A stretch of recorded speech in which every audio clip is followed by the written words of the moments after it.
Broker Bulletin acknowledges the traditional custodians of all the lands across the country on which we record our podcast and pays its respect to all Aboriginal and Torres Strait Islander people. Welcome to the Broker Bulletin podcast, where better begins. Join us as we chat with brokers about what's working for them, what drives them, and the real challenges and wins that matter most right now. Welcome back to the Broker Bulletin podcast today. My name is Tom Kelly and I'm here with Steve Kelly, my brother. We run Kelly Brothers Finance together. I've done for about 3 years and to be honest, we're living the dream. So Steve, do you want to tell us a bit about how we started and what we're doing? Yeah. So we're here at Growth Summit, Gold Coast. We started 3 years ago. Before that, we were bankers for a long time. We worked together in a major bank for about a year before we started the business. We were never going to be brokers. That was definitely never the plan. We thought we'd be career bankers. I thought I'd be a career banker. Tom tried about 30 or 40 different professions before he realised that banking or finance was the way to go. We worked together about a year. The whole time Tom was like, we should be brokers. I never agreed. And right when Tom went and joined another bank, I rang him up and said, yeah, I'm ready to go. So Tom definitely was keen to be a broker, keen to run our own business, keen to get into this sort of world. So we should have done it way sooner. But 3 years in, going well. Yeah, I think that's really important though, is that because we didn't know we were going to be brokers from the start, the relationships we built up with our clients in the banking world were really genuine and organic. So we weren't building relationships to be referral sources one day. We were just being good bankers and not worried about building those referral sources, which means that when we did go broking, we had all these awesome relationships where we could tap into, which we did from the start. Thank goodness we did. Yeah. That was super important. Yeah, and I think like a family business is different and we can have better conversations than what others might be able to who don't have the same history together. Because we're quite honestly, and there's a yin and a yang approach, like definitely risk averse. Tom's a lot more risk tolerant. So there's this massive yin and yang all the time in like, let's grow to the moon from Tom. And I'm like, let's just secure what we've got for the minute is my approach. So I think having like that super open conversation, each other pull their head in when they're not doing the right thing. But I don't know if you can have that same conversation. Like family business allows you to do that. And then you get over it. Like if you offend someone, it's a few minutes of being offended and you move on because you've been siblings. So you fully appreciate that. That other person's trying to do the right thing. Yeah. In their feedback. You offend me all the time. I try to. I go out of my way to, Yeah. And the yin and yang we talk about often. You're right. Even at the start, you said that I was begging us to go brokers. I had once done a business plan, thought about the numbers, thought about anything. I just knew we'd be okay. But that's the way I'm built, where I want to take those risks and I want to jump head first in. But man, without you being risk adverse, I don't know how many times I would have had to be bankrupt or do something stupid. So I think that's positive. And not only it's because we're family and we can have those honest chats about what I want to do and what I want to keep doing and spending money and getting a corporate box at the Broncos for the year. Like, let's do that one day. And Steve keep pulling back. I think it just works. And having that, let's push, let's go crazy, let's spend, and this visionary sort of concept about what we're going to be one day. And you saying, hey man, we need to make sure we're doing the loans now. Let's do the deals now. I think that just makes it really successful. 100%. I think we both have the same end goal. Like it won't work otherwise. So there's this massive vision of where we want to be in 2030. And like we're working towards this massive vision of where Kelly Brothers is now, where we want it to be by 2030. I think we didn't have the same end goal. It wouldn't make sense anyway. So we just have like slightly different ways to get there at times, but like they merge more than they don't. So like I think that's part of the yin-and-yang choice as well. So for sure. We also see each other a lot on the weekends. So I think from like a personal perspective, we're quite close and have very similar hobbies, and our wives are friends and our families are friends. So I think sometimes we're asked, like, how do we separate personal and business? And like the real answer is we don't. We never separate personal and business. We just can't. Like when we're together, we're always talking about business. Our wives know it. And like now, Shay, my wife, is working in a business in an operations managery sort of role. And our dad and our uncle are like on a quasi board for ourselves. So I think we've leaned into it even harder rather than trying to separate it. Like we catch up at family functions. It's half the chat is about Kelly Brothers Finance and where it's going to as well. I think that's like a better element for us than trying to have like this no work talk at home, because it wouldn't work. No, it's not going to happen. We're like, there's no shame in saying we're obsessed with the business and we love it. And so do our wives, mostly. I think they like us home a bit more, but that's just the challenges of running a small, successful business. So I think what's really important, with our family, we absolutely lean into it, like Steve said. I think having our dad involved is like awesome. So we, when Steve says we catch up at family occasions, we see each other Monday to Friday in the office, and usually at least every Saturday, because we usually go for a run together, which we have similar hobbies, which helps heaps. And then as a family, we might hang out on Sunday. Like, it's literally non-stop. But our wives are both nurses. So Steve's wife now has retired from nursing and now works in the business, which is great. I'm trying to convince my wife to do that as well. But, having them both as nurses, they became friends really quickly. We've both got young kids that are similar ages, so they hang out too, and they're like the best of friends, which is awesome. And we're really close to our parents. And we actually have an oldest brother as well, who is not in the business, who's an ambo saving lives. So good on him, We're not saving lives, that's for sure. We're getting people death. But, he's also got 4 kids, and we're all really close as a family. I think that's really important. And people say all the time, separate the business, separate the family. Do you have any legal agreements?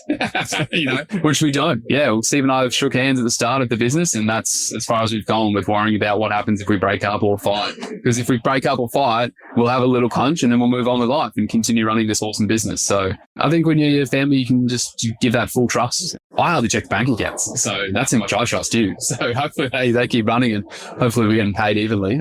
Sometimes, now that I know that, I might. yeah. But I think that's it, and you find out which other roles you do better than others. Yeah. Like, I'm quite technical. I like the commercial transactions. I like the deal component of a lot of what we do. And like, I might manage some more of the strategic relationships for some of the lead sources, but much of the other lead sources you run the team. And I think it helps you, again, work out what parts you do better, because it's all open. Yeah. It's all an open conversation, and the end goal's the same. So as long as we're on the same page for the end, like, that helps drive who does what.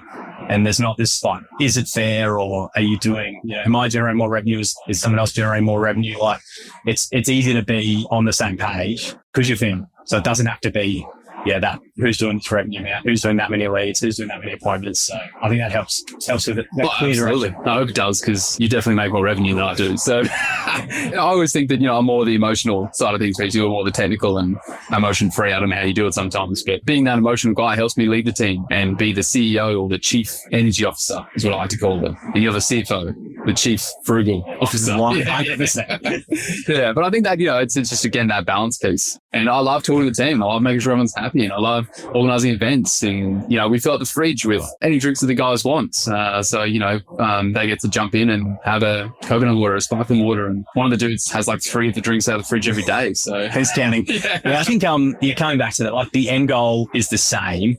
And we knew when we left the major bank, we wanted the culture had to be right. So again, like, we built the foundation of culture in the office, because where we were had a great culture, and they lost that through the last 5, 6, 7 years that we were at that major bank. We knew the culture had to be right. And I think because, again, we have the same end goal and we're working with each other and we're similar hobbies, similar interests, it was easy to make that culture start with us and start in our business. Yeah. And then everyone leaned into that in the interview process. All our judgment was on culture. We knew we could teach the skills. All of the recruitment, all the employees, the culture's not right, they're not coming in. Yeah, and like, end of the day, it's where I work too. If I'm not happy coming to work and looking forward and excited about coming to work every day, then that's not okay in my eyes. So we're really strict on that around coming to work and looking forward to coming to work. And I genuinely, like, it sounds so corny, but I absolutely love what I do. And I love coming into work every day. Most days, yeah. No, it's like 95%. But like, genuinely, it's when you build something that's right and it's exciting and we're doing some good things, it's really something special to go to work every day and look forward to it. I mean, I couldn't have dreamt, Sunday nights before a Monday day at work used to be my most hated days. And now Sunday nights, I can't wait to get back to work. No offense to my wife and kids. Is the young kids, has that changed anything, or is it the genuine want to get to work? Yeah, look, a bit of both, yeah. Young kids are hard to deal with sometimes. So no, it's always good to get out and about. And so when we started, which is the 2 of us, we brought Asco in a month in, and then John the following year, and we purchased a business a year ago. Like, that was kind of the growth journey for us. So we sort of did 2 years building the business, purchased another business, which was a family business, which is kind of what related to us really quickly for that business. We liked the family approach. So father and son in the business who still work with us now, like, that family component has come through as we've grown as well. And then the team grew since that acquisition. We had 6, then 7. Now we've got 13 as our team. The years ahead look pretty awesome. What do you think? Where's the limit? Yeah, I mean, don't ask me that question, man, because you know the answer. Yeah, I think, one of our first interviews with a staff member in month 1, I think I said, I want 100 employees.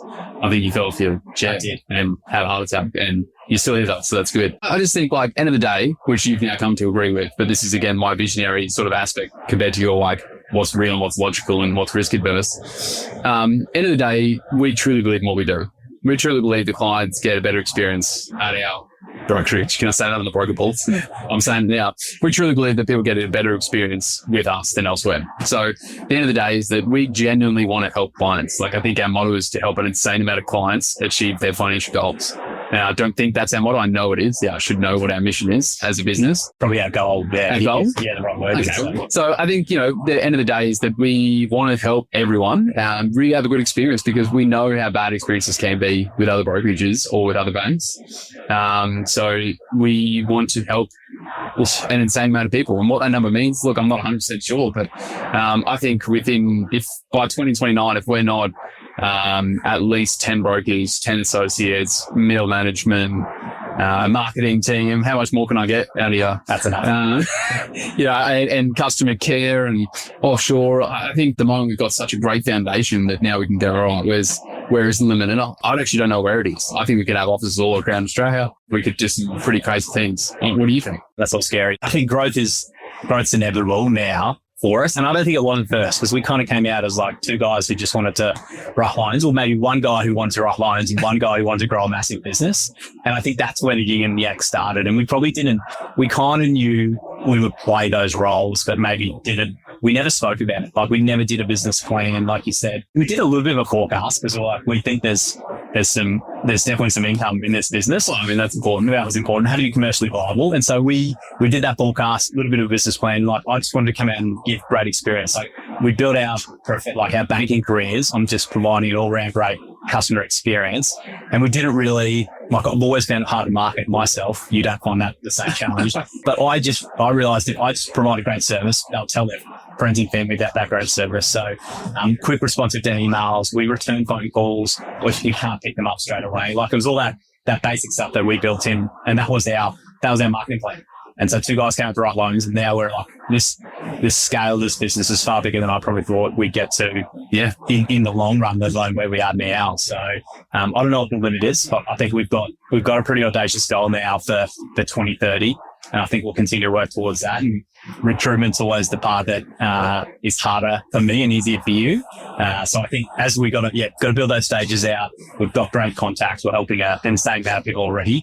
We want to keep that going. So sky's the limit. I don't know where we'll be. Yeah, who knows? But, as much as we're all about the growth as well, I think a key aspect that we really focus on is looking after our existing clients. You want to tell us a bit about how we do that and what thoughts are around looking after those people? 100%. I think, again, built off we kind of took the stuff that worked in the major banks and we left the stuff that didn't. And so part of that, the Mr. Miyagi, like Karate Kid, wax on, wax off, the major banks taught us was like a little bit of that sales function as well, which has actually been terrific.